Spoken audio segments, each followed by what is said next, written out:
Imagine a small virus that can make your body bleed internally and sometimes even kill. That is Ebola virus. Covid తర్వాత ఏ virus గురించి అయితే ఇప్పుడు ప్రపంచంలో ఎక్కువ చర్చ జరుగుతుందో అదే ఇబోలా వైరస్. ఎందుకంటే WHO itself declared it as global health emergency because Ebola virus అనేది it causes dangerous viral haemorrhagic fever.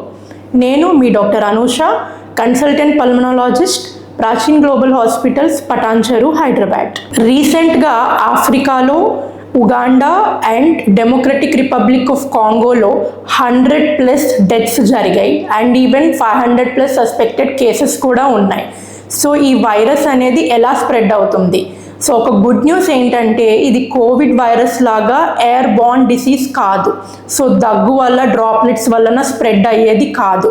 But it spreads through the infected body fluids, especially like infected blood కానీ, infected saliva or even infected sweat. So even the contaminated clothes, needles, blood ఇట్లాంటివి వాటి నుంచి spread అయ్యేది ఈ Ebola virus. So once ఇది బాడీలోకి enter అయ్యాక blood వెజల్స్ని, blood clotting సిస్టమ్ని డ్యామేజ్ చేస్తుంది. దానివల్ల నా రక్తం కూడా కక్కుకొని చచ్చిపోయే అవకాశాలు ఉంటాయి. సిమ్టమ్స్ మటుకు స్టార్ట్ అవ్వడం చిన్న fever, body pains, normal vomiting and loose మోషన్స్తోనే మొదలవుతాయి. కానీ ఇది డెత్ ఏ విధంగా జరుగుతుందంటే when there is a massive fluid loss, severe dehydration, internal bleeding and septic shock.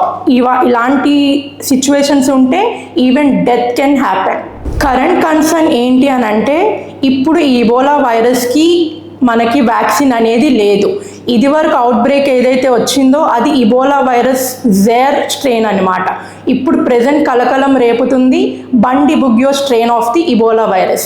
దీనికి వ్యాక్సిన్ ఇంకా కనుక్కోవడం అన్నది జరగలేదు, స్టిల్ రీసెర్చ్లోనే ఉంది ఉగాండాలో. సో దీన్ని మనం ప్రివెంట్ చేయాలి అని అంటే ఓన్లీ ప్రికాషన్స్ తప్ప మనం ఇప్పుడు ఏమీ చేయలేం. ప్రికాషన్స్ ఏంటి అంటే avoid direct contact with the infected persons.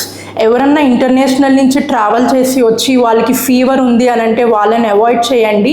Proper hand hygiene and especially self medicate చేసుకోవద్దు. Consult your doctor.